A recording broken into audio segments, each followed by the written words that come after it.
Last day's Friday. Yes, sir. How was your tenure in Chicago? Awesome. Could not have been better. This office is filled with the greatest women and men that America has to offer when it comes to keeping America safe. The city of Chicago is positive, energetic, just a group of folks that I enjoy being around. And importantly, the partnerships in the Chicagoland area committed to keeping people safe are second to none anywhere in the country. You have a lot of partnerships, namely with the Chicago Police Department, a lot of task force. You have a lot of partnerships, namely with the Chicago Police Department, a lot of task force. How would you, talk about how important that is, that the work between you, them, the joint operations. So public safety is a team sport. And I say that because it's not about the FBI, it's not about the Chicago police, it's not about the state police. It's about a team effort between all the federal agencies, the state agencies, and the local agencies in partnership with the men and women of the community to keep people safe. So our task force model really has been thriving in the Chicagoland area. For example, we have a Joint Terrorism Task Force that, since I've been here, we've grown the executive board to over 130 members. That's something that includes the collar counties, the state's attorneys, the police chiefs. We have private sector partners because everything we do in 2019 is as a team. So the lessons of 9/11 were lack of communication and lack of partnership. The way that we operate in 2019, and this is my leadership style specifically, is we communicate, we collaborate, and we're transparent. Favorite things about Chicago? Let's get the softballs out of the way. What do you like about it? Everything. I'm Boston native, so Chicago to me represents the positives of Boston in a larger city. Great sports town, great people town, great cultural town. Again, Boston, New York had a kid, and it's Chicago with the Midwestern charm. Native Bostonian, worked in New York, Washington, New Orleans, now Chicago. Who's got the best corruption? Best corruption. So no corruption is good corruption. The most corruption. The most corruption. So what I would say to you is, and I was our national chief of corruption as well, there is different levels of corruption and different threats of corruption by area. So the way that we look at corruption from a national level is state, local, and federal, and then take that and drill it down to the area you're in on the problems that you're working and how you work it. Louisiana is an epically corrupt state. We were the 21st largest field office at the time I was there. We had the second most open and active public corruption cases in the entire country in the 21st largest field office. Corruption there really is a way of life across the state. But the level of sophistication, that corruption is not the same as the sophistication level in a Chicago. So in New Orleans, it's more of an old school mob process where they literally will say to you, hey, if you're gonna do business in my parish, you're gonna pay me to do it. Here in Chicago, it's a bit more sophisticated. So the officials that are involved in corruption here is a higher level and a more implicit versus explicit. So, you want to go get permitting, the person who's going to give you the permitting isn't going to come to you and say, you got to pay me $10,000 to get the permitting. There's somebody else who's going to come to you and make a suggestion that you use a group of people, a business, to assist you in getting that permitting that benefits the politicians in some way, shape, or form. So I would say it's a higher level of sophistication. So New Orleans, and Chicago both have lack of integrity of government in places. I think what I would say to you in Chicago, since I've been here, I think the city is sick of it. While it has been a cost of doing business in the city of Chicago, based on a lot of the work that my troops have been doing and the United States Attorney's Office have been doing, I think people have had enough.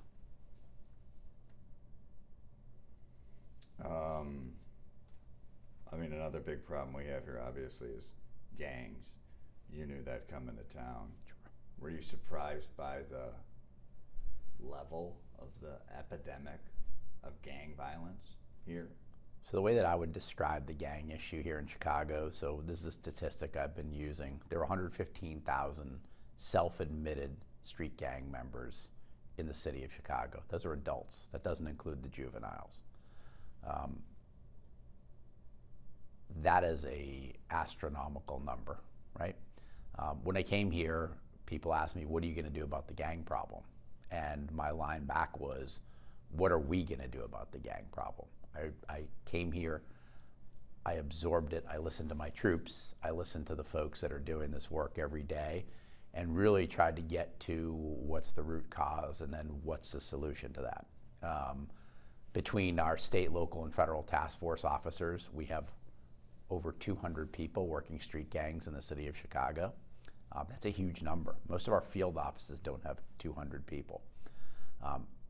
Chicago police do an incredible job on a daily basis of keeping the city safe. So while the murder rate and the violence rate is absolutely unacceptable, when you have 115,000 people who are committed to committing acts of violence as a business, it's hard to stop that. How do you stop it? Really, to me, this isn't a policing problem. It's an all hands, all community problem. We need to increase educational opportunities. We need to work on mentoring. We need to work on economic opportunity, right? So if you have kids that are growing up in neighborhoods without hope, it's really hard to change a culture. We need, as a team, meaning the community, meaning law enforcement, meaning academia, meaning businesses, we need to give these kids opportunities. Kids are good kids. And I say this, that if you took a kid from, one of the hardscrabble neighborhoods in Chicago and you put him in one of the suburbs at 6 years old, right, and you took one of the kids from the suburbs and put him into one of the hardscrabble neighborhoods at 6 years old, what do they turn into, right, even with the same type of parenting? And the question is, if you're going to school every day and you're worried about hearing shots fired, that's something that impacts these kids. It's PTSD.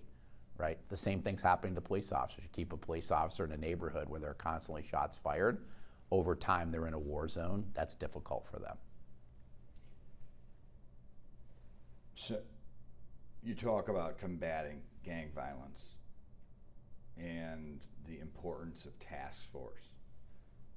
Yet some would say you have a state's attorney who has made a key priority bond reform, and in some cases, some might say decriminalizing crime. Do you, as federal law enforcement, have an obligation to offset that? So I'm not going to comment on what would be political positions of different folks in this community. My job as a federal agent is to ensure that we are giving this city the best we can when it comes to investigating the people that we are capable of mitigating, meaning I can't charge everybody federally, or the United States Attorney's Office can't, nor can we investigate them federally. What we can do is, through strategic intelligence-based policing, target the people that are creating the greatest violence to the communities and hold those folks accountable.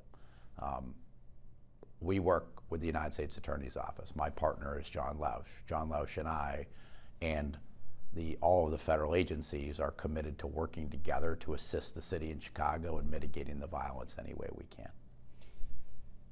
Is Chicago ready? You talked a bit about terrorism, which is one of your specialties. I mean, you are a frontline guy,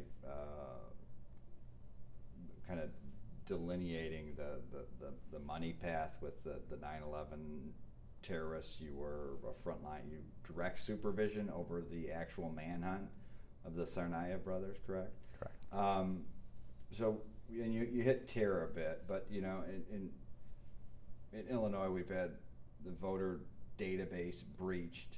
In Chicago, recently, a major union had a ransomware attack. Are we ready for cyber terror? All right. So there's multiple levels of what I would say is terrorism. So the term I'm using right now is really mass acts of violence without defining terrorism specifically as the nexus. So if you look across this country right now, you're seeing homegrown violent extremists and people that are taking action based on hate. We as a nation really need to be focused on being vigilant and paying attention to who these folks are and making sure that as these folks are identified, that we're getting the information to the right authorities that can do something about it. I referred to the growth of our JTTF executive board, meaning the threat to the city of Chicago or the mass act of violence doesn't necessarily occur in the city of Chicago, right? My job, I'm responsible not only for the Northern District of Illinois, including the city of Chicago, but as a senior executive in the FBI, I need to be concerned about the entire country and the world as it comes to protecting American citizens. The way that we've postured ourselves with that is to grow our partnerships and to grow the information sharing that we have. So after the Parkland shooting last year, we in the city of Chicago, we rolled out a new squad, which is a mass acts of violence squad. So it's made up of 17 different agencies and 34 people whose job it is to mitigate mass acts of violence on a regular basis. Between that and our other we have a counterterrorism, basically infrastructure squad, which has our folks embedded and participating with departments all over the Northern District of Illinois to make sure major events are protected from terrorist acts. My answer to you is the city of Chicago and our partners, state and local, are very well prepared to take on mass acts of violence. The reality is the problem is large. I would say from a posture of preparedness and execution, we are operating at a very high level. Doesn't mean something can't happen, we're just operating at a high level. Your second question, which is really based on, is Chicago or is America prepared for what would be cyber attacks, whether that be counterintelligence based, terrorism based, or monetarily based? The answer is we can do more, but that's the same answer we can give across the entire country. So Chicago is no more or less vulnerable to these types of attacks. Everybody needs to be doubling down and looking at it.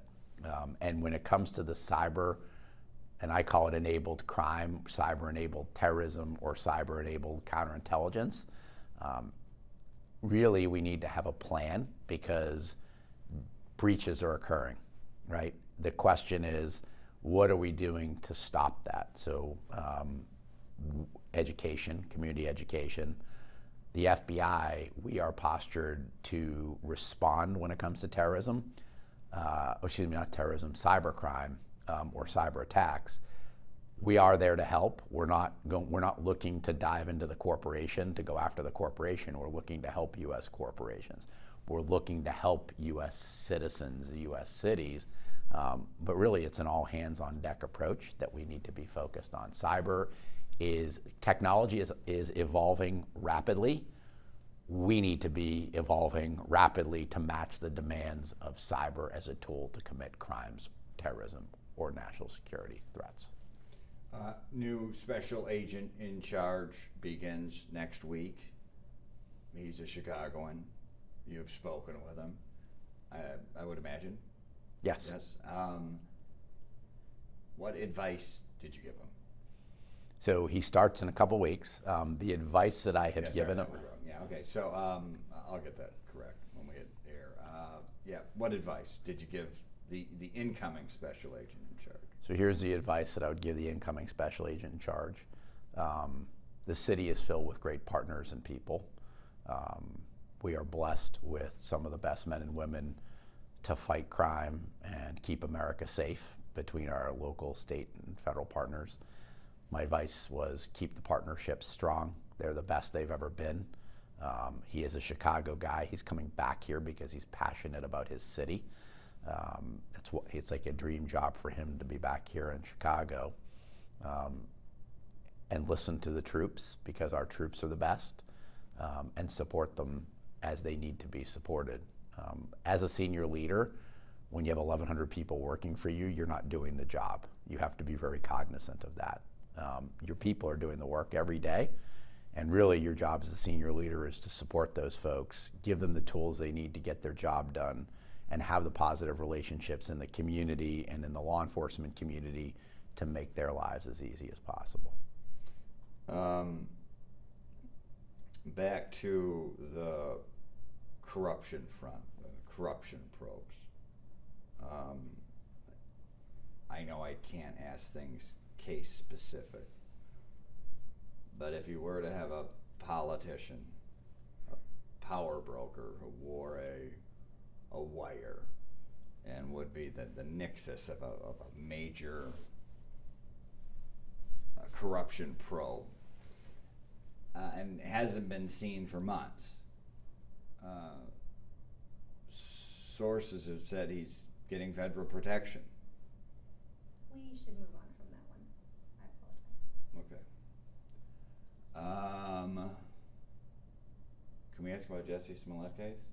No, well, you're not going to get anything. There's nothing we can say. Not even like it was a major waste of time. I mean, the frustration of someone sending a powder-filled fake letter. Nope. All right. Can you talk about the scope? Like, would you say the current corruption probe, when it comes to charges, is not over? I'm not going to comment specifically on anything that's ongoing. What I will say to you is our team between John Lausch and the FBI, there is a zero tolerance level right now for corruption. As evidenced by our overt investigative actions that folks are aware of, we are very busy and will continue to be very busy. I've said this in multiple circles, and I will say this again. The citizens of Chicago and the Northern District of Illinois should expect honest government. The government does not work. People do not work for the government works for them. And if I were one of those politicians who is busy lining my own pockets and engaging in bad behavior, I'd be very worried right now. I would be thinking every day, when is it going to come my turn to have handcuffs put on me? Sounds like more to come.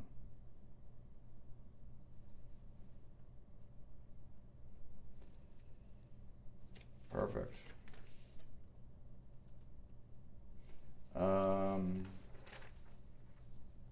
It's good. Really good. Anything you want to, you guys would want to say? I think that's pretty good. Unless you have something to say. I mean, I just say I really want to thank the men and women of the law enforcement community in the city of Chicago, and the citizens for what I would say is a great positive environment for keeping people safe. And I want to thank my troops because, again, I'm not the guy doing the work. Everybody that's going to remain here. So as you transition from me to a new SAC, it's the men and women that are doing the work every day, and they're the best there is.